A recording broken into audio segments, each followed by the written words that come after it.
Ontem, na prova da maratona aquática, a baiana Ana Marcela Cunha mostrou que é a maior nadadora de todos os tempos em águas abertas. Estreou em Tóquio o skate park. É outra modalidade do esporte.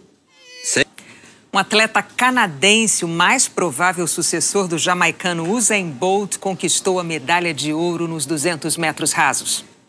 Pela primeira vez desde que o vôlei de praia entrou no programa olímpico em 1996, o Brasil ficou sem medalha.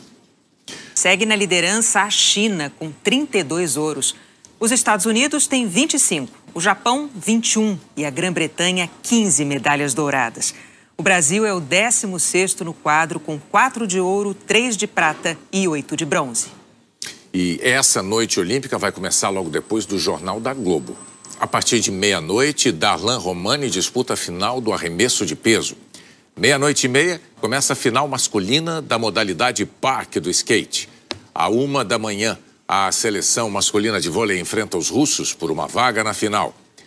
2h15, tem Bia Ferreira buscando uma vaga na final do boxe. O bronze dela já está garantida. E a mesma situação é do Herbert Conceição, a partir das 3h15 da madrugada.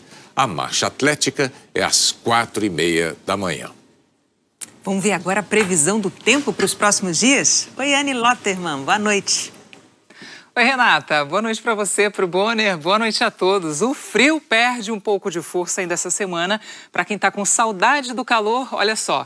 Em Porto Alegre, amanhã a máxima é de 21 graus. E até domingo sobe para 28. São Paulo, 20 graus amanhã e chega aos 24 até o fim de semana. O sistema de alta pressão que estava carregando e jogando ar gelado lá do Polo Sul para o Brasil está indo embora e, com isso, o ar quente do norte consegue descer. Repare como a parte vermelha ela vai descendo no nosso mapa, indicando que o calor ganha força nos próximos dias. E esse sistema passa a jogar umidade do mar para o continente, provocando chuva em toda essa faixa leste, da região dos lagos do Rio de Janeiro até Rio Grande do Norte. Chove também do Ceará até o Amazonas. Destaco Salvador, onde a chuva só dá uma trégua na semana que vem. Até domingo chove todos os dias. Maceió e Recife estão no caminho da chuva forte e volumosa. Em João Pessoa, 27 graus. Belém e Manaus, 32, com pancadas rápidas. Tempo firme no Rio de Janeiro, com 25 graus. Belo Horizonte, 24, 19 em Florianópolis. Porto Velho, 36. Campo Grande, com 28. Cuiabá, 36 e Brasília, 25. Estão na área onde a umidade pode ficar abaixo dos 20%, nível de alerta. Renata, Bonner. Obrigada, Anne. A seguir, o ministro do STF, Alexandre de Moraes, inclui o presidente Bolsonaro no inquérito das fake news por ataques ao processo eleitoral brasileiro.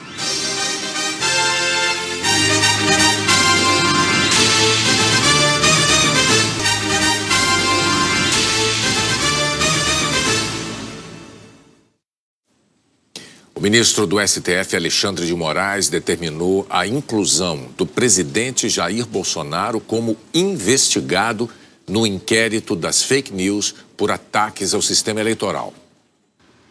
A decisão do ministro Alexandre de Moraes atende ao pedido unânime dos ministros do Tribunal Superior Eleitoral, feito na segunda-feira.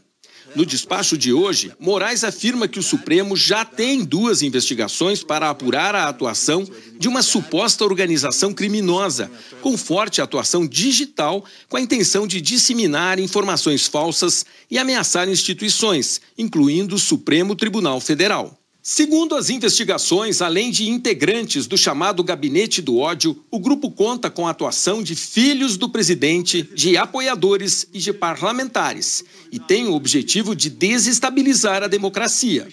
No despacho, Alexandre de Moraes cita a live feita pelo presidente no dia 29 de julho, em que Bolsonaro fracassou em apresentar provas sobre supostas irregularidades no sistema eleitoral do Brasil. O pronunciamento do presidente da República, Jair Messias Bolsonaro, se revelou como mais uma das ocasiões em que o mandatário se posicionou de forma, em tese, criminosa e atentatória às instituições, em especial o Supremo Tribunal Federal, imputando aos seus ministros a intenção de fraudar as eleições para favorecer eventual candidato, e o Tribunal Superior Eleitoral no contexto da realização das eleições previstas para o ano de 2022, sustentando sem quaisquer indícios que o voto eletrônico é fraudado e não auditável. Em seguida, Alexandre de Moraes cita que a live acabou sendo disseminada nas redes, seguindo o mesmo padrão da atuação da chamada milícia digital. E lembra as diversas manifestações do presidente nos últimos meses sobre o sistema eleitoral brasileiro e também sobre o combate à pandemia. Moraes afirma que todas as declarações tiveram como objetivo o ataque às instituições democráticas.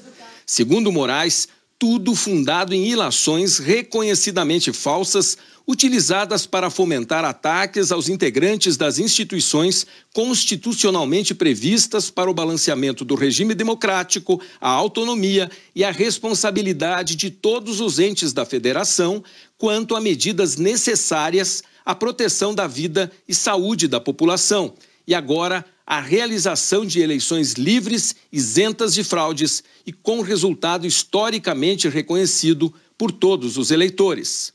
Alexandre de Moraes afirma que, nesse contexto, não há dúvidas de que as condutas do presidente da República insinuaram a prática de atos ilícitos por membros da Suprema Corte, utilizando-se do modus operandi de esquemas de divulgação em massa nas redes sociais, com o intuito de lesar ou expor a perigo de lesão a independência do Poder Judiciário, o Estado de Direito e a democracia, revelando-se imprescindível a adoção de medidas que elucidem os fatos investigados. O ministro afirmou que a conduta do presidente pode ser enquadrada em tese em 11 crimes previstos no Código Penal, na Lei de Segurança Nacional e no Código Eleitoral: calúnia, difamação, injúria, incitação ao crime, apologia ao crime ou criminoso, associação criminosa, denunciação caluniosa, tentar mudar com o emprego de violência ou grave ameaça a ordem, o regime vigente ou o Estado de Direito, fazer em público propaganda de processos violentos ou ilegais para alteração da ordem política ou social, incitar a subversão da ordem política ou social e dar causa à instauração de investigação atribuindo a alguém a prática de crime ou ato infracional de que o sabe inocente, com finalidade eleitoral. E, por fim, determina a transcrição da live do dia 29 de julho e o depoimento dos envolvidos na transmissão, que serão ouvidos como testemunhas pela Polícia Federal.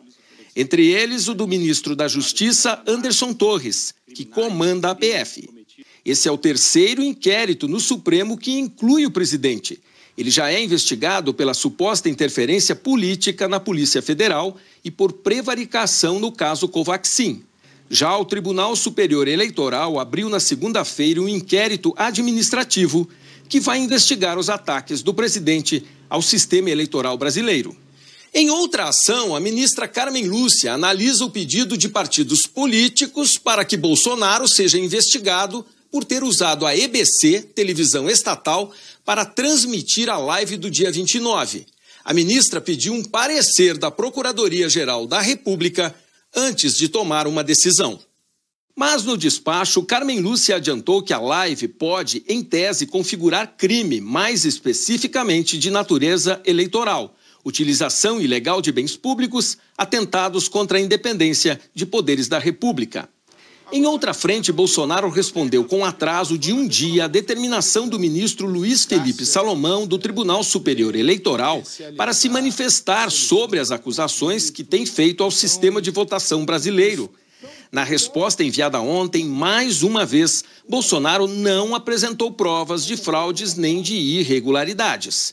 Autoridades da Justiça Eleitoral já esclareceram várias vezes que a urna eletrônica é sim auditável e que a apuração eletrônica é mais segura que a feita com papel.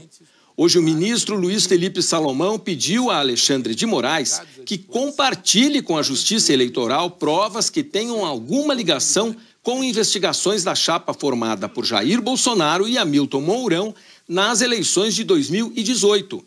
No TSE, 2 ações apresentadas por candidatos adversários pedem a cassação da chapa por abuso de poder econômico e uso indevido dos meios de comunicação, como o disparo em massa de mensagens por aplicativos e redes sociais, que é ilegal. o Palácio do Planalto ainda não se manifestou sobre a decisão de Alexandre de Moraes. O presidente do Tribunal Superior Eleitoral, o ministro Luiz Roberto Barroso, voltou a defender o processo eleitoral brasileiro ao participar de uma palestra promovida pelo TRE do Rio de Janeiro. O ministro disse que em 25 anos jamais se comprovou uma fraude sequer nas votações eletrônicas. Ao contrário, elas acabaram com as fraudes que marcavam os tempos do voto de papel.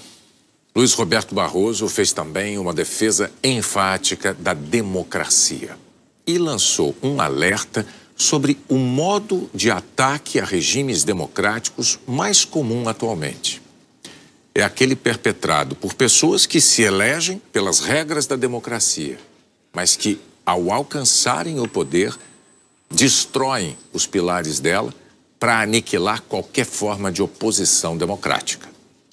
As democracias não sofrem um processo de erosão por golpes de Estado, por generais e os seus soldados.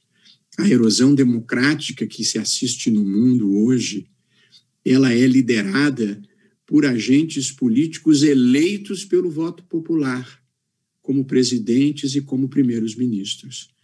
E depois de eleitos, no entanto, tijolo por tijolo, desconstroem alguns dos pilares da democracia. Num passo a passo em que cada ato individual não parece grave ou dramático, mas o conjunto é um esvaziamento da democracia, tanto na possibilidade de participação quanto no respeito aos direitos fundamentais. E nesses modelos iliberais, concentra-se o poder no executivo, perseguem-se líderes da oposição, demoniza-se a imprensa, mudam-se as regras do jogo e procura-se colonizar tribunais com juízes submissos. É uma receita que se repete em diferentes partes do mundo, produzindo esse fenômeno das democracias iliberais. Que a democracia tem lugar para liberais, a democracia tem lugar para conservadores, a democracia tem lugar para progressistas e a alternância no poder é a grande característica da democracia. A possibilidade de quem perde hoje verá respeitadas as regras do jogo para disputar amanhã e tentar ganhar amanhã. É isso que é a democracia. Uma das vertentes do autoritarismo contemporâneo é o discurso de que se eu perder, houve fraude, que é a inaceitação do outro, é a inaceitação de que alguém diferente de mim possa ganhar as eleições. O presidente do Senado, Rodrigo Pacheco, também se manifestou hoje sobre a democracia e se referiu a abusos que interfiram no equilíbrio entre executivo, legislativo e judiciário. Abusar de prerrogativas para enfraquecer qualquer dos poderes da República é enfraquecer a sociedade brasileira. Reitero, portanto, que o Senado Federal possui compromisso sólido, verdadeiro e perene com a estabilidade e a moderação institucionais. Somente retomaremos o caminho do desenvolvimento pleno, social e econômico, com instituições fortes, legítimas e, sobretudo, democráticas, com as quais devemos, desde sempre, estar comprometidos. O presidente Jair Bolsonaro disse hoje que o programa substituto do Bolsa Família vai aumentar pelo menos 50% e deve se chamar Auxílio Brasil. Bolsonaro disse que o programa está sendo desenhado. O Comitê de Política Monetária do Banco Central subiu pela 4ª vez seguida a taxa básica de juros da economia brasileira. A alta dessa vez foi mais forte, de 1 ponto percentual. Isso elevou a Selic para 5,25% ao ano. O Copom identificou que as pressões inflacionárias estão persistentes, com um destaque negativo para as consequências da crise hídrica nos preços e também a alta de preços dos serviços. O comitê também já sinalizou que vai voltar a subir os juros em 1 ponto percentual no próximo encontro. A seguir, os números da pandemia e da vacinação no Brasil.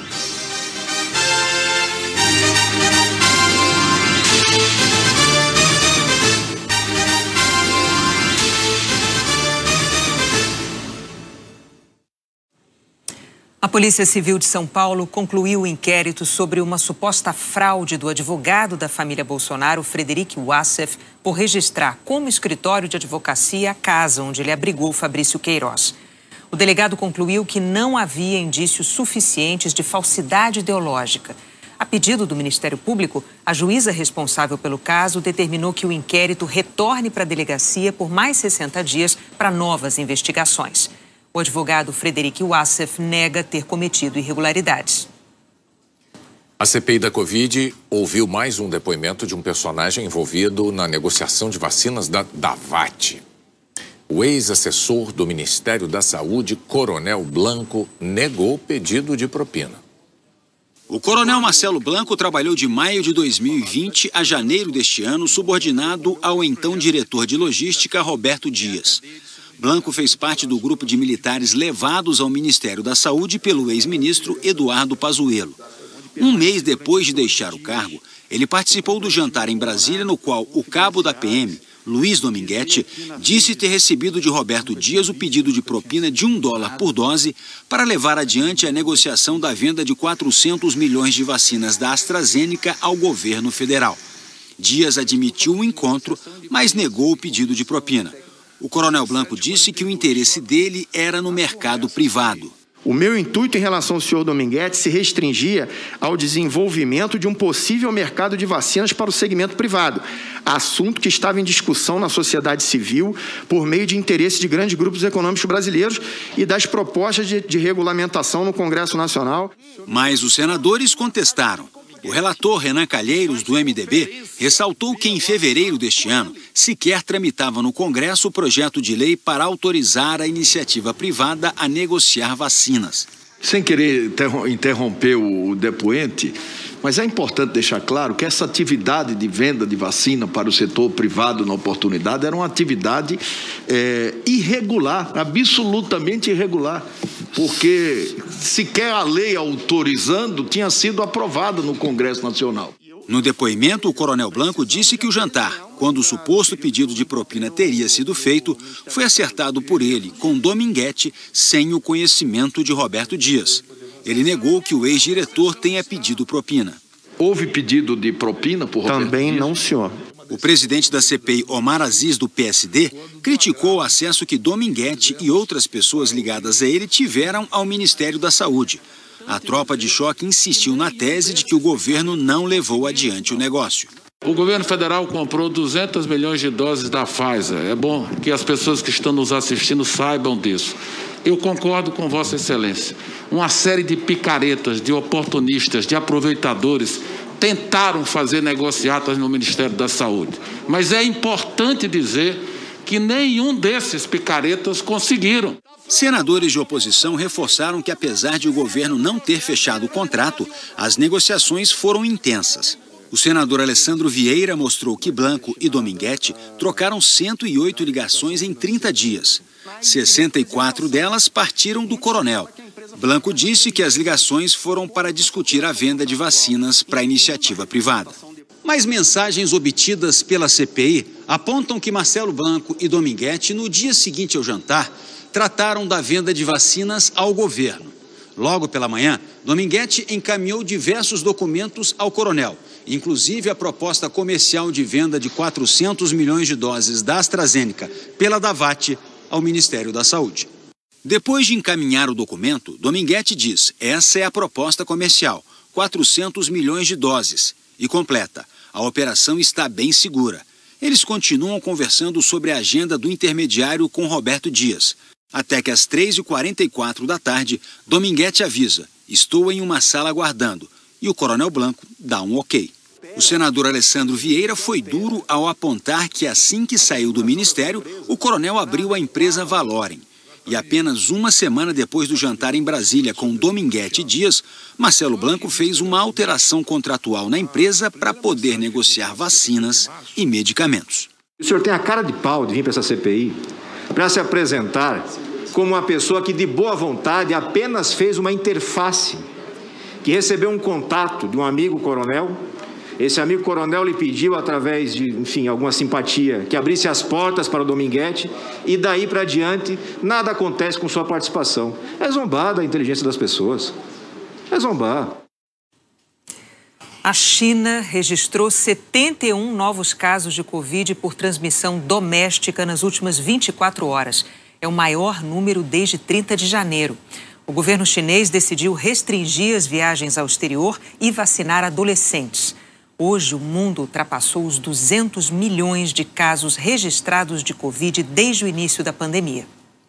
O governador de São Paulo, João Dória, do PSDB, disse hoje que o Ministério da Saúde entregou metade das doses de vacinas da Pfizer a que o Estado teria direito na última remessa. Representantes do Ministério da Saúde afirmaram que o Estado de São Paulo retirou diretamente do fabricante doses a mais da Coronavac e que, por isso, o Ministério reduziu a entrega de outros imunizantes sem prejuízo ao Estado. O governo de São Paulo negou que tenha retirado doses a mais da Coronavac. Vamos agora aos números reunidos pelo consórcio de veículos da imprensa sobre a pandemia e a vacinação no país. Boa noite, Alain. Oi, Renata. Boa noite para você, para o Bonner. Boa noite a todos. Os números da vacinação mostram que nas últimas 24 horas, 1.344.195 pessoas tomaram a primeira dose e 865.149 a segunda dose ou a dose única. O total do dia ficou em 2.209.344 doses. O Brasil tem mais de 104 milhões de vacinados com a primeira dose, 49,14% da população. Mais de 43 milhões estão completamente imunizados, ou 20,61%. Ainda é um número baixo, né? Lembrando que nas vacinas com 2 doses é essencial tomar a segunda dose para ter uma proteção maior. No mapa em verde escuro, os estados mais adiantados na imunização completa. Os 5 primeiros são Mato Grosso do Sul, Rio Grande do Sul, depois vem São Paulo, Espírito Santo e Santa Catarina. Agora, os números da pandemia, o Brasil registrou 1.118 mortes por Covid de ontem para hoje. São 559.715 vítimas. 40.429 novos casos foram confirmados nas últimas 24 horas. O total de contaminados passou de 20 milhões. A média de casos continua estável, com redução de 13% em 2 semanas. São 32.712. A média de mortes está em 920 óbitos por dia. É a menor desde o dia 8 de janeiro, com queda de 20%. No mapa, o Ceará aparece em cinza. O estado disse que não informou dados até as 8 da noite por causa de uma falha no sistema. 3 estados aparecem com alta na média de mortes. Em estabilidade, 10 estados e o Distrito Federal. E com queda, são 12 estados. Outras informações em g1.com.br/coronavírus. Renata Bonner. Obrigada, Alain. Outras notícias no Jornal da Globo. Boa noite. Boa noite, até amanhã.